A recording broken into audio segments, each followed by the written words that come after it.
Oh, that's right. I forgot about last I week. went to check it the next day and it was perfectly fine. Hmm. So that's why I wanted to check it again. It was like, that made no sense whatsoever. Yeah, that one did.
All right, this is the Consumer Guide Car Stuff Podcast. I am Tom Appel. Thank you for joining us today.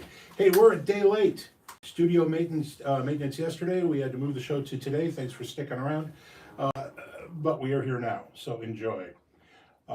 When you get a chance, do me a solid. Check us out at consumerguide.com. While you're there, check out our all-new 2024 Best Buy list. This list is super handy if you're looking for a new car or truck, and there's a bunch of EVs on there too, which we'll talk about EVs in a moment. EVs with asterisks. I have reservations now. With me in studio is Paul Harold for the vacationing Jill Simonello. I don't know what she's doing, pedicure or something. Last time I think I saw a photo of Vail, Colorado. Okay, there you go. Yeah. She lives the life of leisure. Paul Harold of the Sons of Speed, you're one of the head honchos over there. Remind us what you guys do. We are a CarView company, and we basically, our motto is whatever we drive, we give you the performance angle on it. There you go. So I was going through my Best Buy list, and one of the things that I add editorially to each one is a not like it's great, but, and just a little disclaimer, nothing's perfect. yeah, Except maybe the Honda Civic. Seriously, nothing's perfect. And I found that a lot of stuff, especially Lexus stuff, really just to the bone, good product. Not that much fun to drive. Like the Lexus ES350, their large sedan.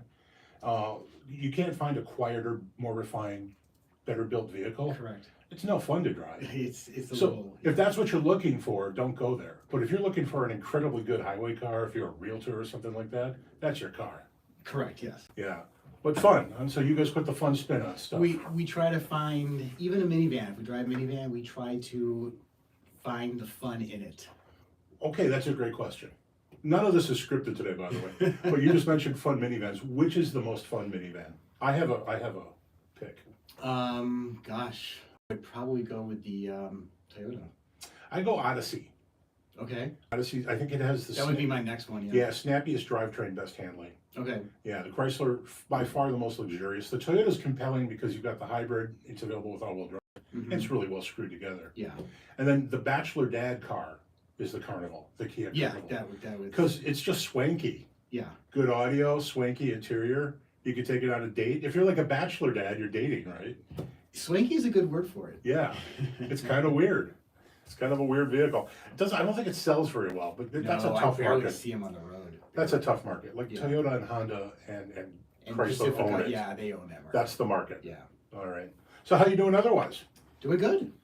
We're going to talk in a moment. You guys have a bunch of new videos up Yes. in your The Lap series. We'll talk about those in a moment. I wanted to get to a weird piece of news. One of the interesting things is that if you were following automotive sales news the last few years, going back a couple of years, Jeep has been a juggernaut, right? They've been selling crazy amounts of vehicles. It's Yes. becoming one of the best-selling brands. But in the last couple of years, that's been falling off. Hmm. And there's a lot of good reasons for that, I think. I don't know what the actual reasons are, but we can speculate. And one of them, Jeeps got expensive. Yeah. But I think the other one, and I'm reading more and more people sharing this opinion, I haven't written this myself yet, that Jeep may have watered down the brand a little bit with some of its less expensive vehicles. That makes sense. Yeah, the Renegade, the Compass, and the Liberty. Hmm. Kind of garbage. Yeah, I would not say they're garbage. Yeah. Okay. They're not garbage. You but said that. They definitely do water down They do. the what Jeep stands for. They're not serious off-roaders. For a long time, their interiors weren't very nice, and the drivetrains were a little crude. Mhm. And they were available with front-wheel drive, and you're like, well, what is this vehicle then if Yeah. it's a Jeep? And part of this is they wanted stuff, and some of the stuff was built for sale or designed for sale in China, where all-wheel drive doesn't matter. Mhm. And I don't really know why the Jeep legacy works there, but it does. The Jeep goes way back in China. It's got a long heritage there. But we saw that the Cherokee was discontinued, what was it, 18 months ago now? That was the vehicle that was built in Belvedere. Correct. Yes. So that's gone. Mhm. That was one of those vehicles that shared a Fiat Chrysler, now Stellantis platform with Fiat.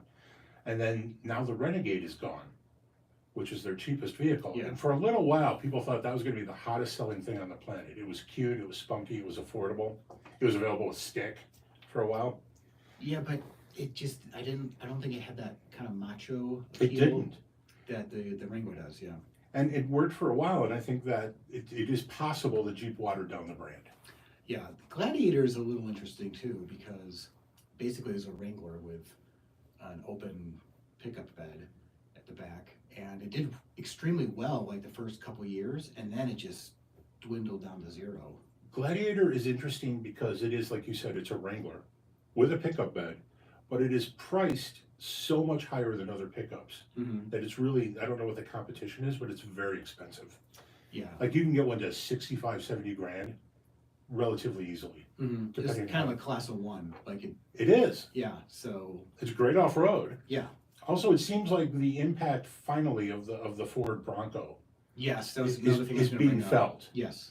Because it wasn't at first, but I think that Bronco kind of expanded the market and people bought both for a long time. And I think now finally they're realizing there is a cap on how many people are willing to spend 60 grand for a relatively committed off-road vehicle that isn't that nice to drive on the highway. Mm-hmm. Yeah, because if you're gonna go off, you can't have both. If you're gonna be serious off-road, you can't have, a serene, nice, quiet highway cruiser. I mean, don't get me wrong, Range Rover probably is the best at doing that, but And they do that extremely well. yes. It's a shocking how well, but they charge a But fortune. they charge a fortune for it. Yeah. So, exactly. So I think, like you said, Bronco is picking away at Wrangler sales, and I think they're just going to have to coexist and, share that segment of the market. There was a funny story, and I don't know if it was apocryphal or if it really happened, but apparently Mary Barra, the current CEO of General Motors, was annoyed by the success of Bronco and the fact that Chevy had simply used the Blazer name Mm-hmm. on a just sort of mainstream crossover. Yeah. Like we It could wasn't anything special. right. It's a nice. I actually really like the Blazer. A lot of people don't, but I think it's just kind of classy. But there's nothing off-road special about it, and it doesn't do the legacy of the name Blazer any justice. Mm-hmm. They just use the name. Yeah. And then strangely, Trailblazer is now smaller than Blazer, and it used to be a big body on frame truck. But anyway, enough of that stuff. You've got some videos. Yes. Yes. So on our lap series on our YouTube channel, which is We Are Motor Driven, we basically over the summer or the spring rally, it just takes forever to do videos, especially when you have another job. But Well, also, I got to give you guys some kudos. Your videos are great. So No, clearly thank you you. spend time on them. we try. Yes. You could just shove them out there. Yes, we could, but we try to do some nice editing, make it. And fun you edit out the exciting. profanity. Yes. Yes. Occasionally one slips by, but not much. So right now we just uploaded the Toyota GR Corolla. Uh-huh. Great little hot hatch, 3-cylinder with 300 I- horsepower. I have yet to encounter one in person. It's really cool. But crazy 3-cylinder turbo, I need to hear that exhaust. Yeah, manual only. Yeah. It's got you could do more front wheel bias, center locking, and then rear bias, 4-wheel drive. So the driver can dial that in yes, themselves. you can dial it in yourself. Awesome. Yeah, so that's pretty cool. Really rally inspired. So it's a circuit edition, which got the carbon fiber roof, a little bit lighter. And then we did the Supra manual, which from day one when the Supra came out, Toyota Supra came out, people were screaming that there was no manual. So now, thanks to Nissan with their Nissan Z, Toyota made the switch to incorporate a manual in their Supra as well. Just the Supra. It's not in the similar BMW, Correct. the Z4. The Z4, no, that's auto only, yeah, That's a really weird distinction. So the Z4 gets a convertible, no manual. correct. They both get 4 cylinders now, Yes, and then the Supra gets a stick, 6. yes. And that stick is with 6-cylinder or 4-cylinder? You know what, it might be, but I'm pretty sure it's only the inline six. Okay. There is few things finer on this planet than a manual transmission and a BMW 6.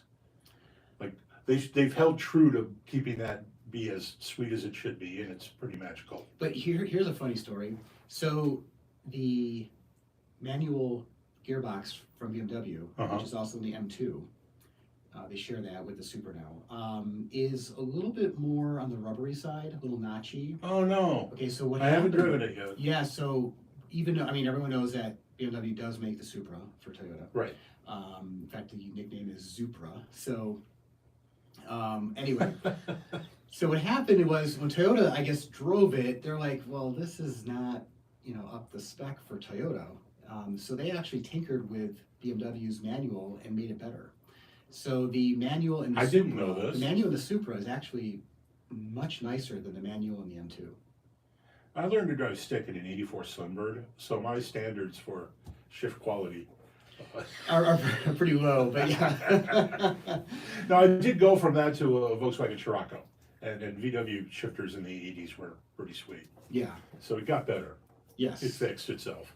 So then our third car is a staple of hatchbacks, the Volkswagen GTI. Can't go wrong there. No. Just What was that, a 5-speed or 6-speed? No, that was actually the automatic. That was the automatic. So That's a Volkswagen, really good automatic. yes, yeah. Little hunting and pecking on the track, but it's not a track car. It's a car that you can take on the track. It's not really specifically designed to be on the track. So, but it was a lot of fun, and it held its own. And then finally, the car we brought to the lap series is the BMW M2, which just killed the track. I mean, just killed it, just nailed it. Really nice, fast. The track version of the M2 that they allowed us to bring on the track was the automatic, and that automatic is suited very well with that car and did a fantastic job. Now that's a version of the ZF 8-speed, right? Yes, correct. Yeah, which is just a fantastic yeah, automatic. it's one of the best. And automatics people out don't there. know this. The automatic that's in the Ram pickup truck is actually a variation of that. It's Mhm. built by Stellantis under license in Oh, the is it? US, Okay. but it's actually a version of that, and largely understood to be like the greatest automatic transmission ever built. I would say a lot of people agree with that. Yeah, it's a fantastic transmission, and companies can fine tune it just exactly the way they want it. I mean, it's got so many tuning parameters that they can tune it exactly how they want it to rev. Gear changes, speed of gear changes, all that. So it's a great transmission. So all these videos took place up at Road America. Yes. So picturesque, and it's basically doing one lap in the car. Yes. Excellent. And what's fun is we've never sat in the car before, so we Oh. literally get in the car, and I mean we're looking. We put our cameras on, and then we're literally looking. Okay, where is the button to put it in sport mode? Where is this? Where is that? And we just start driving. So who's driving, you or your cohort Brendan? We alternate. So Okay. I'm in a few of them, and Brendan's in a few of them. Okay, yeah, your videos are great. People need to check those out. The best way to check those out is, WeAreMotorDriven.com. there you go. And that you share with Rides and Drives, Yes, with Harvey. our friend Harvey Briggs, Yes, and and Autoexotica with Jennifer Jensen. yeah, it's all good content. Yes. So I talked a little bit earlier about asterisking my fondness for electric vehicles. Last week, Jill ranted about her horrible experience with Electrify America and driving to Indianapolis. And some part I'm listening to her, and I'm like, it's not always that bad. And then last weekend, I shared her experience in Spain. It was awful. I was driving the wonderful Genesis GV70 electrified. Oh, it's nice. Yeah. It's a very nice vehicle, and making it electric makes it better. It's quick too. It's quick, it handles well, and I can't believe how good the power steering is. Usually, electric vehicles in general, and cars, modern age cars all have electric steering now, and a lot of the feel is gone. Mm-hmm. This is surprisingly sporty steering with some decent feedback. Mm-hmm. Like, I love hustling this vehicle. Oh yeah, it's a lot of fun to hustle around. But it's been cold, and I've been using the heat, and I'm like, it's just gonna be fine. But I ended up burning down the battery during my test week, and I needed to go charge.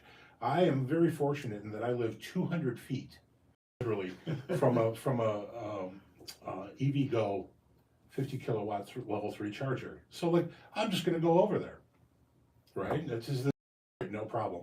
And I'm down to like 50 or 60 miles and I need to get a charge because the people who pick up the car need 60 miles to get back, and I've got 3 days to go. I need to charge. I get to the charger and it looks like it's running. It seems to be running. It's all lit up and everything's fine. And I keep bouncing my EVgo card off the thing, and it says insert, you know, the charge port, charge handle into the port. And I keep doing that, and then it just locks up or tells me to redo it or to remove the charger. And I'm like, what is going on here? And I go through the machinations of doing this 3 or 4 times. I kill a half an hour and I never get a charge. Really? So I leave there and I go to the only other level 3 charger in Palatine, Illinois, where I live, which is another EVgo charger at another Walgreens. And the exact same thing happened. Frustrated, I call EVgo. Mm-hmm. And the operator's like, oh, first of all, she pretended like she couldn't hear me. Like, I know I sounded mad. Yeah, I know I sounded mad because I was mad, and it was not very professional of me to be as ranty as I was. But I'm like, I've wasted a lot of time here trying to charge my vehicle at chargers that seem to be functioning. And she's like, well, they're down on the CCS side.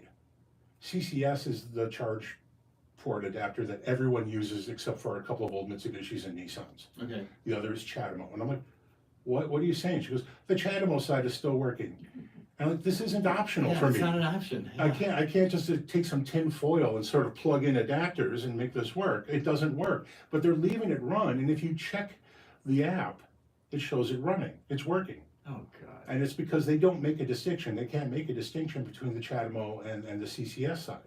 And CCS is all that matters to anybody, right? Yeah. Unless you're driving a Mitsubishi i-MiEV, which no one remembers, Yeah. or the first 2 generations of the Leaf, you need CCS.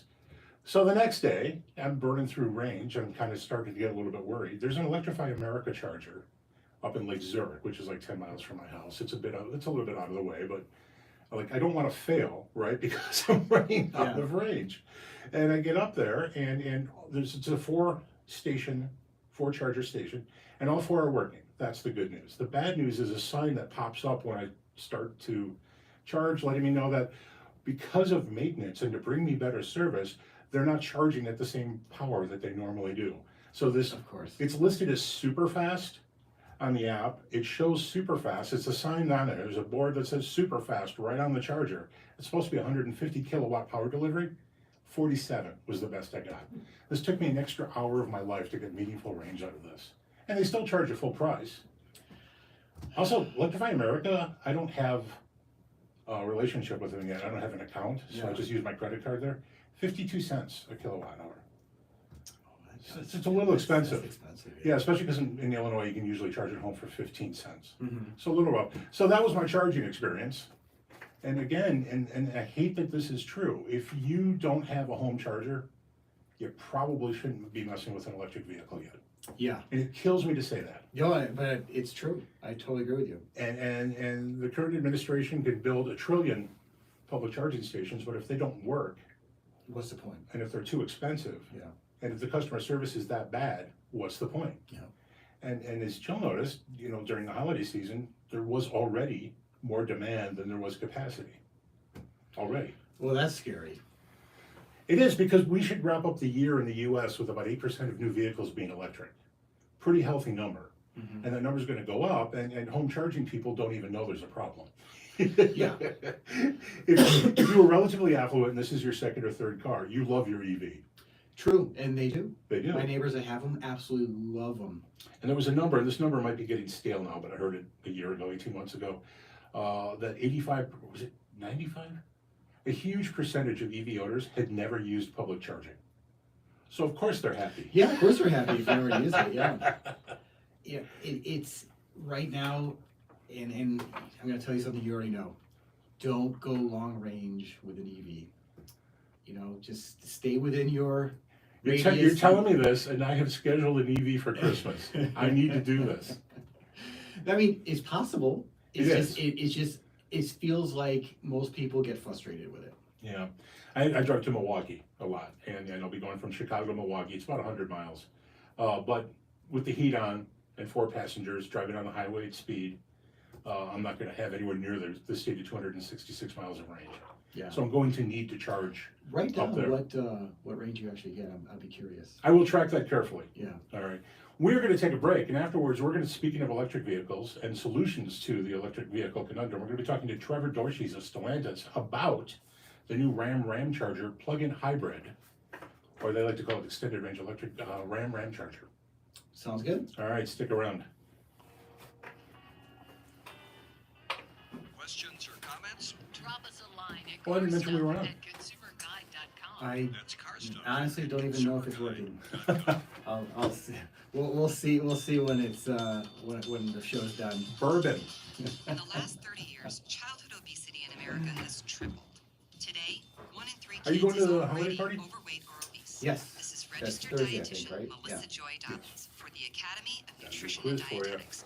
Good nutrition is key to fighting childhood obesity. My computer. I've been bombing your quizzes lately, so I hope it is a good Bring quiz. them to the kitchen. Preparing No, meals you didn't teaches listen to last kids week's show, about did you?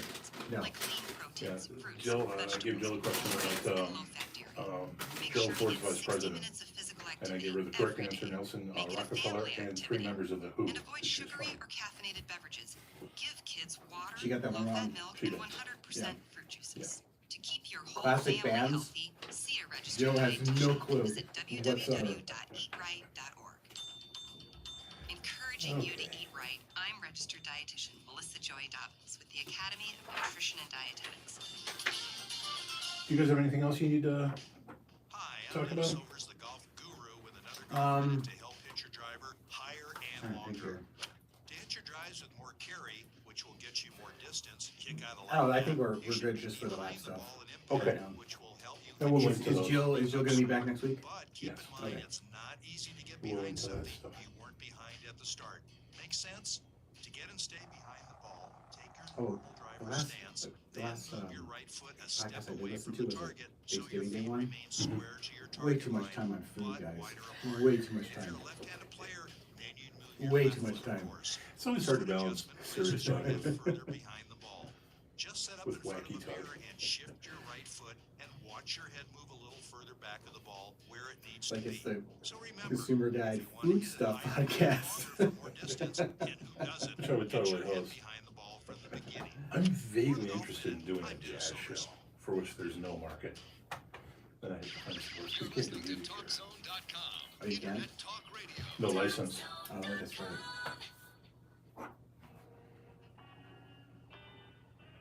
Welcome back to the Car Stuff Podcast. All right, we're back. This is the Consumer Guide Car Stuff Podcast. I'm Tom Appel. He's Paul Harold of the Sons of Speed. Paul, thank you for sitting in this week. Sure. Hey, Anytime. ask me about Twitter. What about Twitter? Hey, I'm on Twitter, Paul. Thanks for Is that asking. right? Yeah. Are Yeah. you sure it's not X? Yeah. You know what though? I think I've mentioned this before. My computer, my on the screen, my tab Yeah. goes back and forth still to the old Twitter tab and X Mhm. when I'm on the page. So I don't really know what's going on. Do you advertise on X? Because No. you might be disappointed. Yeah. No one else is advertising on X anymore. So I guess I could probably get a good rate. Literally no one is there anymore. I don't know. We're down to just mail enhancement drugs, I think, and really weird Christmas gifts that no one is actually considering. That's interesting. Yeah. Yeah, I don't know what's going on there. But I'm on X anyway. Okay. And my whole rant about what happened to me charging this weekend is there, and then my car spotter stuff. That's hashtag car spotter. My wife beat me this week. She spotted, and I shared it as my own, because I'm that kind of creepy guy. A Toyota Hi-Ace. Are you familiar? No. It's a Toyota JDM, Japanese Domestic Market van, and it was right-hand drive. It's kind of a cool looking thing. What's really cool is it has In the Palatine? yeah, Wow. yeah. I don't know who was driving it. Someone yelled at me because I allowed the license plate to be visible. I'm like, okay, that's the only Hi-Ace in Illinois. Like, everyone knows who this guy is. Yeah, there's a lot of like posts and stuff on YouTube or even Facebook, whatever. People show the license plate. It's public. It's public anyway. view. I mean, what are you gonna do? All right. If it was in front of the guy's house, maybe, but Speaking of public view, tell me if this is a good segue. Ram made some noise recently We know that Ford and Chevy and GMC are going into the electric vehicle market head first, right? Yep. They're doing this big time. So is Ram. Mhm. But Ram's also got a midterm solution, a mid-cycle solution, a temporary solution perhaps, we'll see. But it is the Ram Charger. And it is either a plug-in hybrid vehicle or an extended range electric vehicle, but it may be the solution for a lot of people considering an electric truck. Here to talk to us about it is Trevor Dorsey. Trevor, how are you? I'm good. Trevor is the Media Relations and Product Communications Manager for Ram Trucks, and we thank you for joining us today, sir. Thank you very much. Thanks for having me.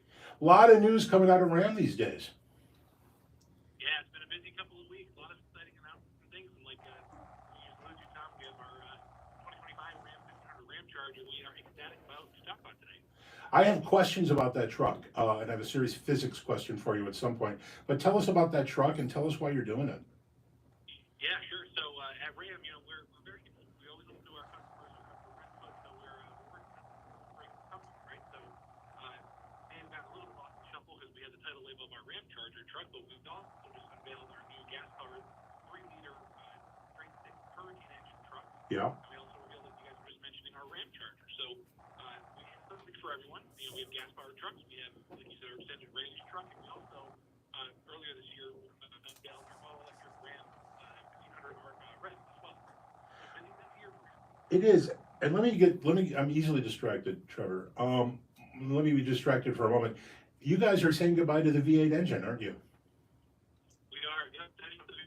We're introducing a very potent replacement in our 3-liter Hurricane straight stick engine. Yep. Yeah, I have driven that engine in Grand Wagoneer, and it is impressively smooth and slightly more efficient than the outgoing engine. So that seems like a win-win, right? It's a little bit more efficient, it's a lot more powerful, and it might be smoother. So kudos to you on that engine. Yeah, we're excited for debut our truck, and then, like you said, Tom, it delivers enhanced fuel economy. You're generating more horsepower and torque than other national rated 6-cylinder engines in the light duty segment. So excited for you to get behind the wheel for sure. Yeah, that's pretty cool. So tell us about the Ram Charger. What is that, and what does it mean to truck owners? So the Ram Charger offers the best of both worlds, right? So you have a truck, full-size truck that can do full-size truck things, and it also offers an electric drivetrain, so you can cruise around your city or town with electric power, and then if you're telling me, or if you need to get somewhere that we're, Tom, I can follow you on Twitter or X, whatever it's called these days. You can, our Ram Charger allows people to avoid, let's call it the excitement you experienced at a charge over the weekend. So it offers the best of both worlds, 663 horsepower, 615 pound-feet of torque, 6 scoots, 0 to 60 in 4 seconds, and it totals to 14,000 pounds with a payload of up to 26,625 pounds. So it does trick things, but it also looks good while doing it and is good on the environment. So talk about how this works. It's not actually a conventional plug-in hybrid, right? Correct. Yep. So it's we have an onboard generator. The onboard generator works in conjunction with a 3.6-liter engine, V6 engine. It generates 100 worth of power. That works with our 92 kilowatt battery as well, and that's in conjunction together. That's what you get the Ram Charger power. So you have the capability of plugging in when necessary, and it also has a 27-gallon system. So you have both fuel, you have gas, and you have electric power at your fingertips. So basically, there's no way to, well, you will. You can run out of battery charge, but if you do, you're covered. Correct. Yep. You can run out. If you do run out of juice, you can switch it over to gas and vice versa. So the idea theoretically is that you're always moving, and you can plug it in at night once you get home. Now, you guys are advertising some pretty big numbers. Or not advertising, sharing at this point, and that's 14,000 pounds of towing capacity, which is huge, and then 2,625 pounds of payload. Those are big numbers, and those are bigger than pretty much any gasoline-powered Ram, correct? Correct. Yep. So I have a physics question for you. Sure. And I can't make Jill, my regular co-host, understand my question, but the generator on board, 3.6-liter V6, is 174 horsepower. What happens if you run out of battery to supply extra power and you need that extra power? And here's my question: if you were driving from Lincoln, Nebraska, to Cheyenne, Wyoming, and you're going uphill the whole way, is it possible that at some point you're going to be underpowered because there is no battery capacity to supplement what's being delivered by the generator? That's not necessarily a question. The system works in conjunction with each other, right? So, theoretically, you lead off with the electric power until that's drained. Uh-huh. And you switch over to your the gas engine, with a range of up to 545 miles. So theoretically, with the gas and the electric system working together, batteries never air quotes drain, right? You still have gas power powering the battery as well. But again, to your point, just for example, if you were again air quotes drain the electric battery, you still have 545 miles of gasoline range to go where you need to go. Hi, this is Paul. Just a question to clarify. Is this engine or the system on this vehicle, when the gasoline engine is activated, does it go directly to the wheels, or does it go through the electric motor to the wheels? It's a great question, Paul. It goes right to the motor. There's no mechanical linkage from the 3.6-liter engine and onboard generator to the wheels themselves. All the power flows through the 2 EDM of the truck. Okay, so that's very actually kind of unique for that. Yeah. So Trevor, Yep. oh, I'm sorry. Go ahead, Trevor. Nope, just agree. Yep, all's correct. So do you guys have numbers on the usage of most of your Ram owners? Do they typically drive more than the electric range of the Ram Charger in a day? Well, that's another good question today. It's a combination. So we do have owners who do self maintenance. We have owners who only come on the weekend, whether it's pull a boat out of a lake. It's a combination. So that's why we're offering our gas powered new Ram 1500, our Ram Charger, to offer the best of both worlds. And then we have our all electric Ram as well for people who just want a certain amount of range and all electric power. So we have something for every customer need. So I know you guys don't talk about future product. I'm going to ask you to speculate just a little bit. You've got the Ram Charger, and then you've got the Rev coming, which is the all-electric vehicle. Do you see the Ram Charger as sort of a temporary vehicle in the Ram lineup, or do you see that going long term? That I think it unfortunately falls under future product stuff, but it's a very I think it's going to be a very popular option for people who want the best of both worlds. And so, again, we listen to customer info. We're very close with our customers, and as long as people are buying them, we'll continue to sell them. We'll have a Ram Charger for anyone who wants one. So a concern I have, we'll call it a fear, because you guys haven't announced pricing yet, is that this vehicle could get pricey, right? Because you have an almost 100 kilowatt hour battery, that's money, and then a full gasoline drivetrain. Are you guys talking pricing? How are you going to position this? Yeah, we haven't shared pricing yet. We'll share pricing once the truck is closer to going on sale later next year. But it kind of goes back to my earlier point about customers we offer something for every customer need, every customer budget. We have something. So if perhaps they want to they have a certain budget, maybe they want to go on our gas truck, great. If they have a certain budget, they want to do our Ram Charger, we'll have something for them as well. So we have something for every customer need and budget. All right, so quick question for you here. We're not talking pricing anymore, but you guys have also announced, along with the new redesigned Ram, a new top trim level, and it's called Tungsten. And I had a conversation once with a Ford marketing person who told me, and this is 10 years ago, who told me they cannot find the cap on what people are willing to pay for a pickup truck. And you guys are now adding a new, even more luxurious top trim level to the Ram lineup. Talk about Tungsten. Yeah, so new for 2025 is our tungsten trim, like you're saying, is ultra premium experience, but also stays true to the hardworking nature of the 1500. It offers platinum patina, semi-bright dual textured metal accents. I think a thing that'll really stick out the folks normally on the shifter, the dashboard itself, just the attention to detail is just otherworldly. I mean, our design team, these people sleep, breathe detail, and you can see it as soon as you hop into our new tungsten trim. It's blatantly obvious that these people pour their heart and soul into this trim. I don't know. I'm serious. Why will anything from here up? I mean, it's just that nice.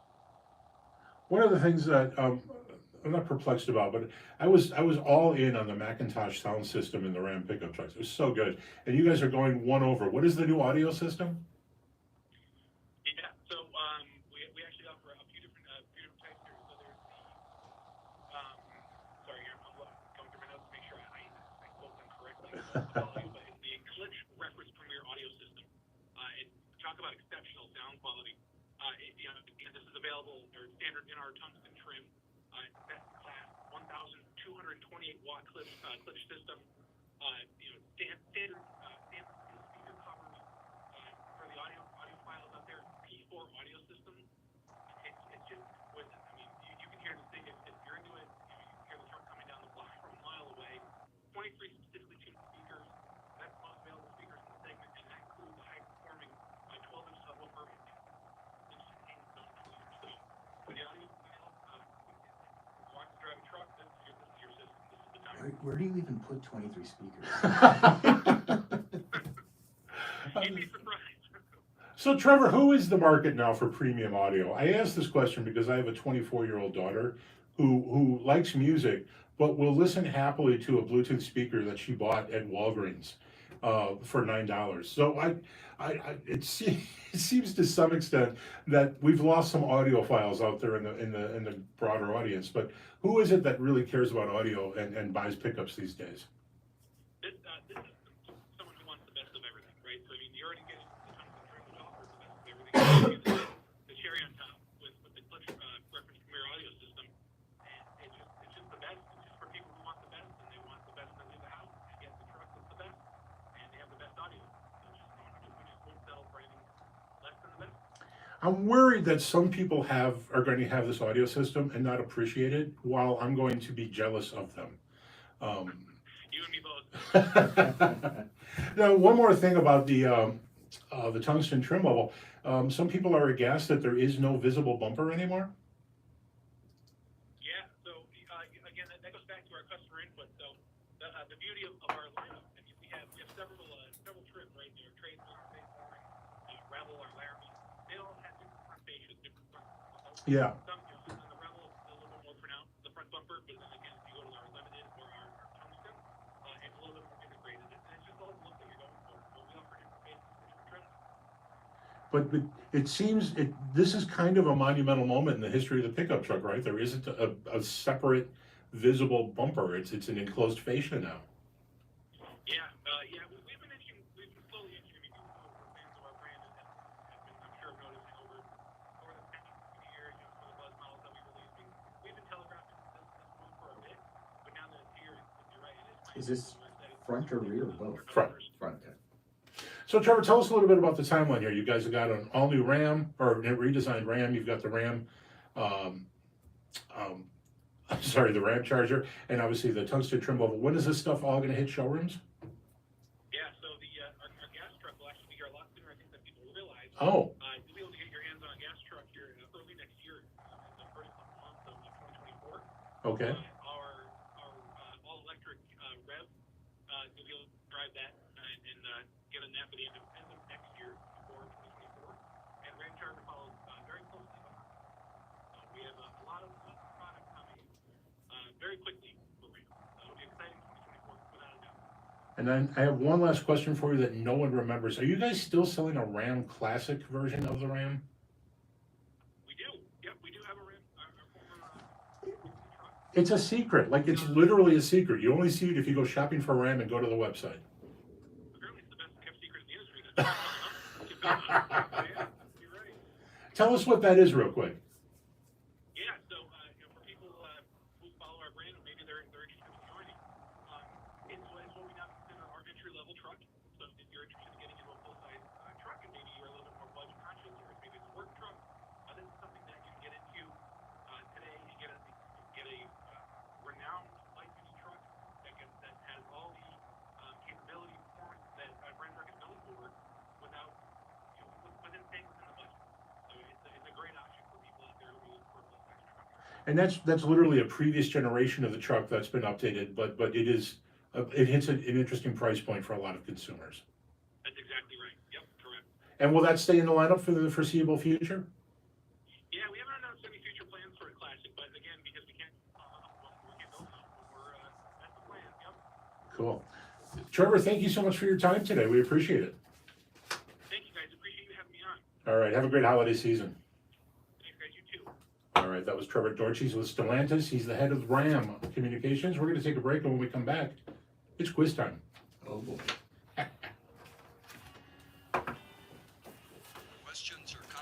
Drop us a line at You ever go build a RAM carstuff@consumerguide.com. online? What's that? You ever go to build a RAM online? No. That's when the classic pops up. You're like, Oh, really? what the hell is this? I was gonna ask him, but then I was like, yeah, maybe I'll leave this question off the table. Let's say, why is RAM? You guys make such great products, right? And you win lots of awards. Why is always number 3? Well, they did take number 2 for a while. Oh, did they? Yeah. Okay. For maybe 5 or 6 quarters. They beat Chevy. And partially because of that classic. Oh. Yeah, it comes in like 5-6 grand cheaper. Oh, really? Yeah, and I think it's only crew cabs, only 2 trim levels. Okay. And I wonder if they're not gonna update that with the 6, so I think that's gonna go as long as they're still building V8s. Mm-hmm. That might be the death of that. They always seem though to always be the third position. I mean, I understand they went to 2 for a while, but it always seems like they're number 3. You know? I'm gonna say that part of the reason is they don't do fleet very well. Oh, okay. Like Ford kills fleet. Oh, that's probably Ford how owns they fleet, get. and General Motors does fleet very well. Okay. I So don't- that's what puts you over the top is the fleet. I think so, and they don't have other vehicles to sell fleet with. Like, once you're in the door with other vehicles, medium duties and stuff like that, you can sell the other stuff because you have the relationship and the credit and the people to talk to. And I worked briefly with Chevy Fleet when I was in fleet leasing.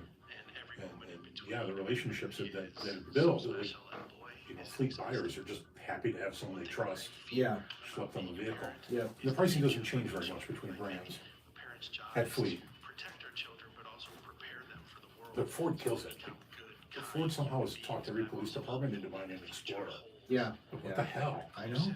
That's the best vehicle? And it's scary because there's a lot of regular Explorers too. So when I see one, I Yeah. start panicking. Yeah. These are not 1981 Caprices, Yeah. which you can spot from like, From 6 miles away. yeah, over in Woodfield, I see it.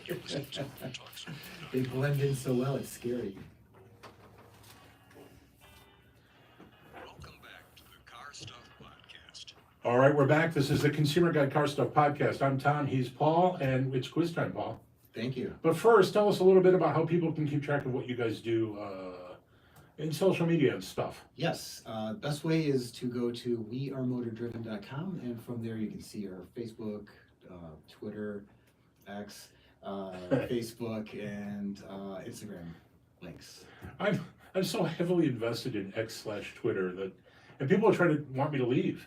People are trying to get me on Threads. Okay. I don't even know. I, Where's a thread? yeah, I'm not familiar with Threads, yeah. I don't know. I'm old. I don't change. Mm. All right.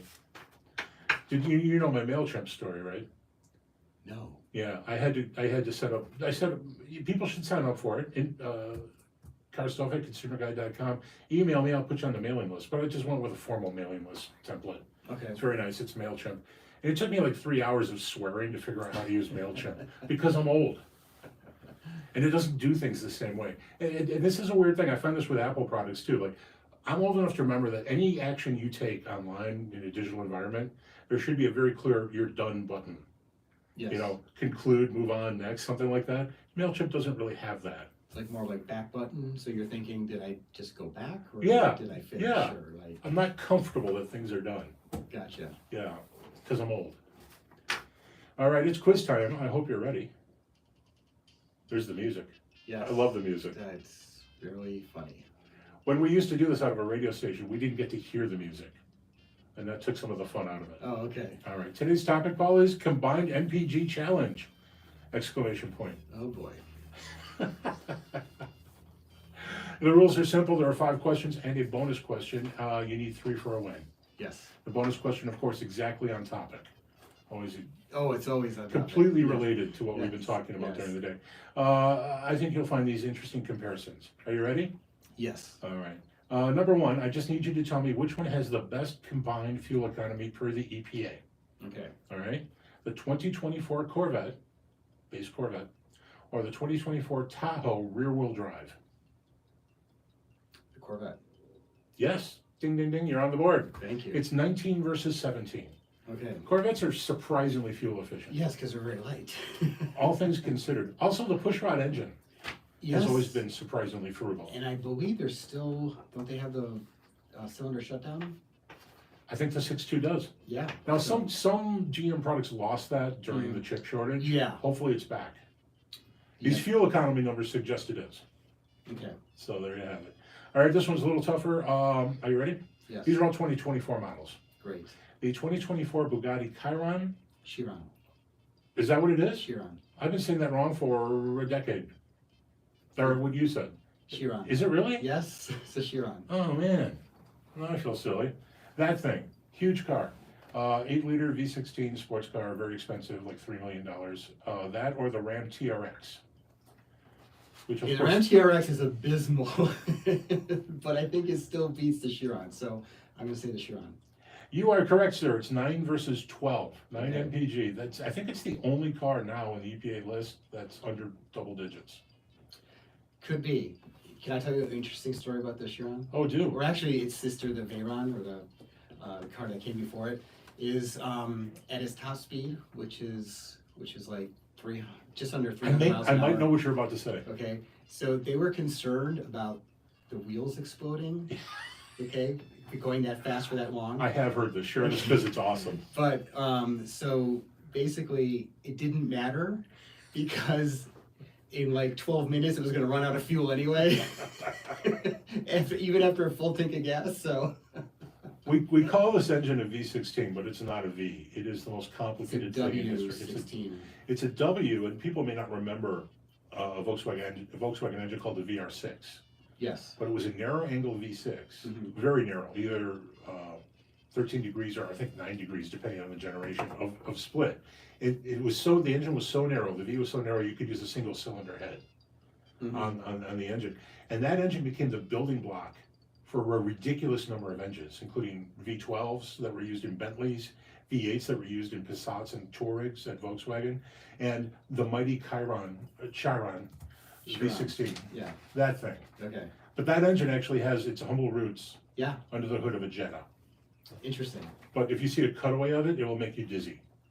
Oh yeah. It's ridiculous.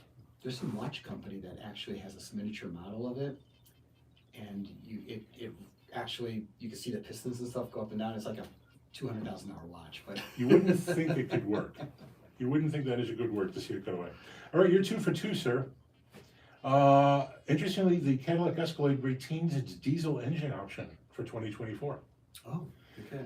So the 2-wheel drive Cadillac Escalade diesel or the Honda Pilot 2-wheel drive?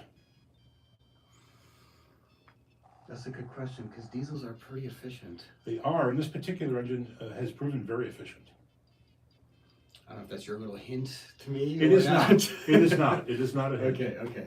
So I'm gonna go with the Honda Pilot. It is the Escalade, actually. Ah. It wasn't a hint, but it could have been. But the number is amazing. Escalade 23 MPG, the Honda Pilot 21. Okay. The Pilot with the excellent 3.5 liter V6 still has a V6. All right, I'm sorry, you don't get that one. I wrote it down like you did. All right, this one you're gonna like, the Mitsubishi Mirage hatchback. They are CVT only now, no manual. Or the Toyota Corolla sedan hybrid. I'm gonna go with the Toyota. It is a lot, Yeah. actually. Yeah, the Mitsubishi 39 MPG, and it depends which Corolla, but 47 or 50 Okay. MPG. So there you go. And that's a good hybrid too, if you've Yeah. driven it. That's a good one. All right, last one of the regular question. You've already won. Yes. There's no fun left here. You've Okay, already well then won. we can move on to the next subject. No. No, You gotta get that bonus question. dang it, I wrote a quiz. We're gonna have to. Last question, and this one's funny because they share an engine. The BMW X7 M60i, which is a pretty high performance version of the big BMW crossover, or the Range Rover SV long wheelbase, which now uses a BMW engine. So the BMW Range Rover, or is it a tie? Oh boy. Well, I mean, they're the same engine. They are the same engine. However, I'm gonna assume that Range Rover probably packed an extra 600 pounds in their Likely. vehicle, so I'm gonna go with the BMW.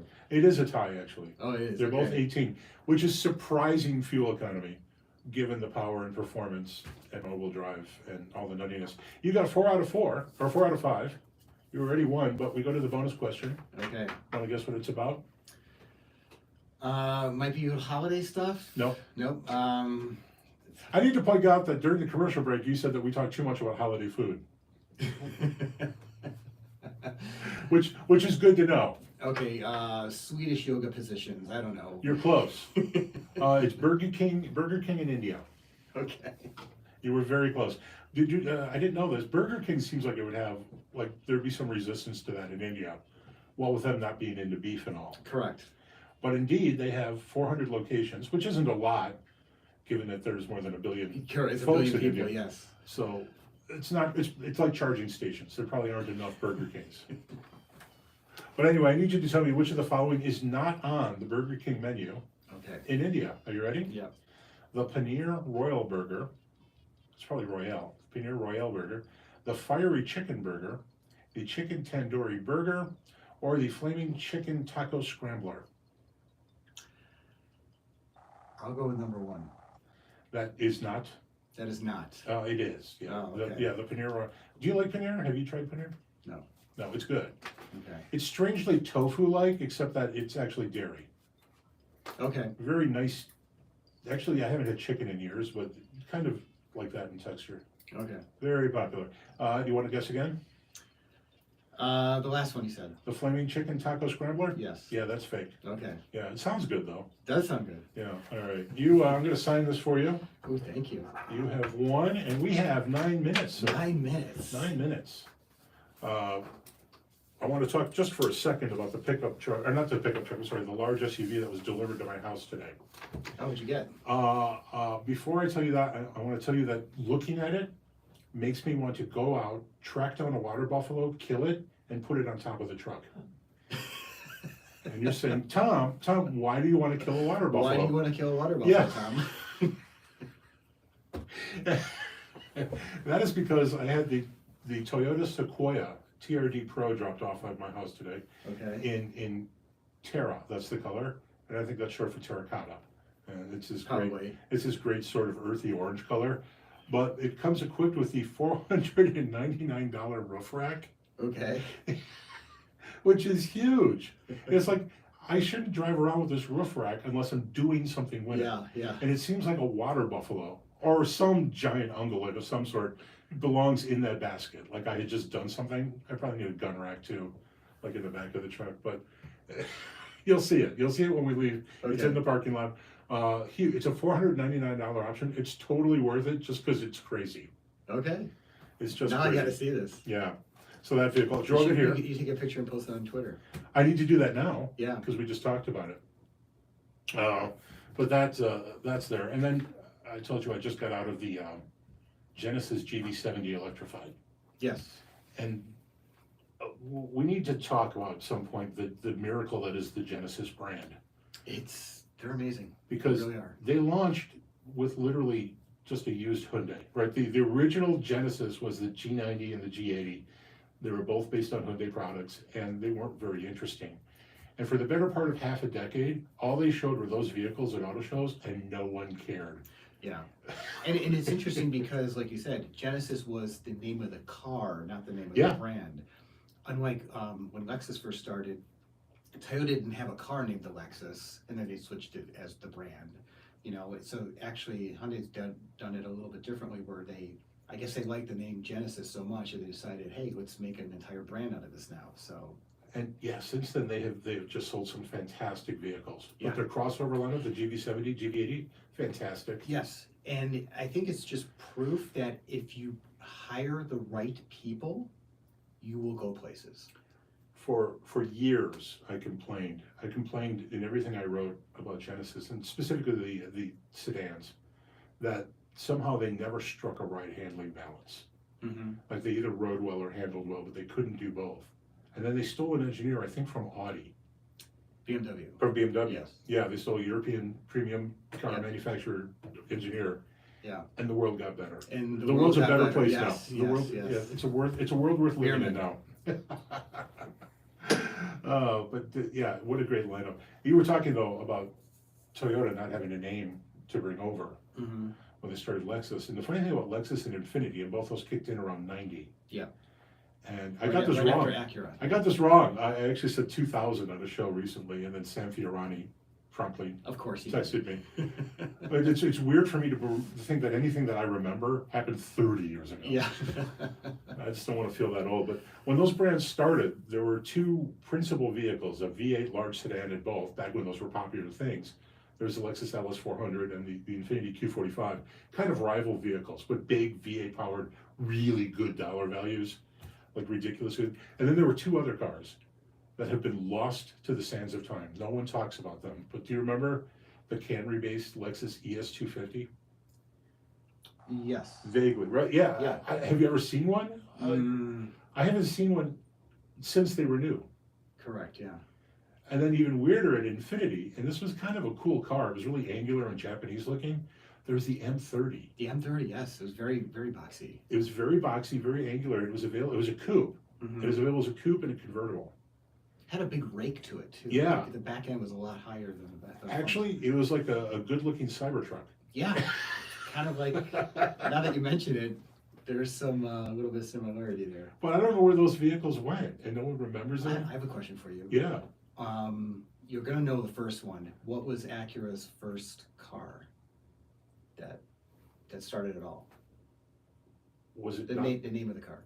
not the Legend? Yeah, it was a Legend. Okay. It's just an easy question. Now Yeah. here's a harder question. What was their second vehicle that was a 5-cylinder?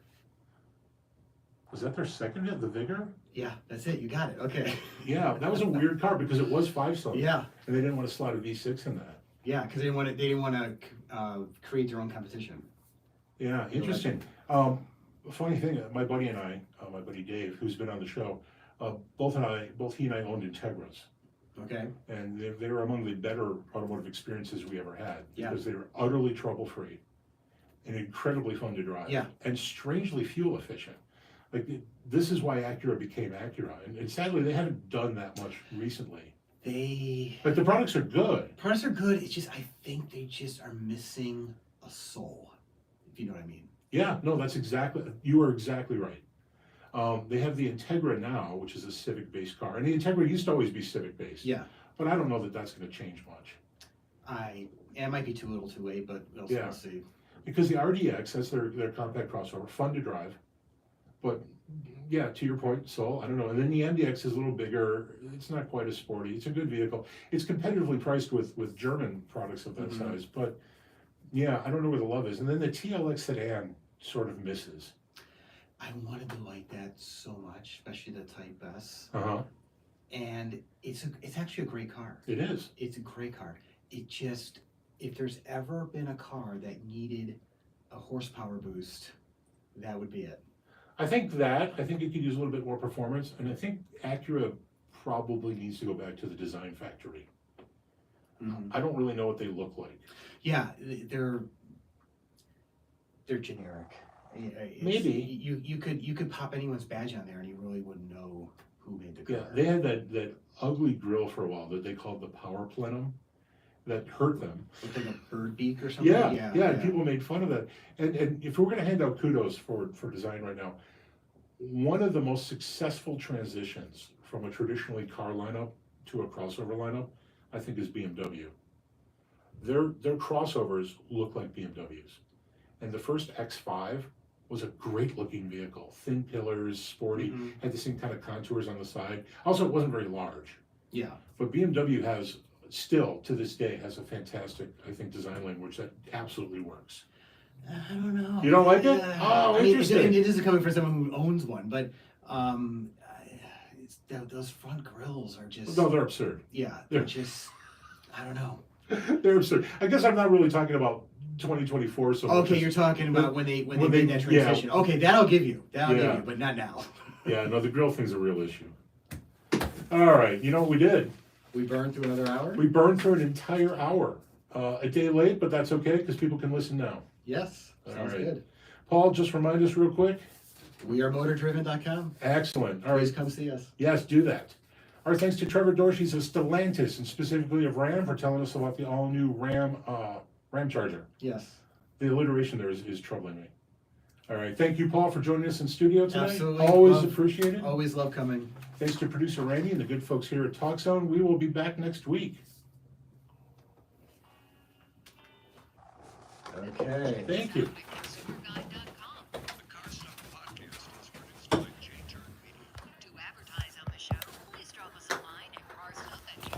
grill thing's an issue. But I love that first X5 so much. And then the first X3 was good looking.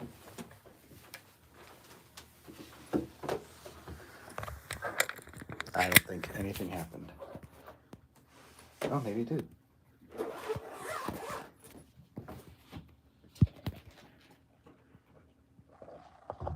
Jill and Tim do a weekly Facebook Live thing that they package as a weblog. Mm-hmm. I think a lot of people do that. Do you know who? Are we on?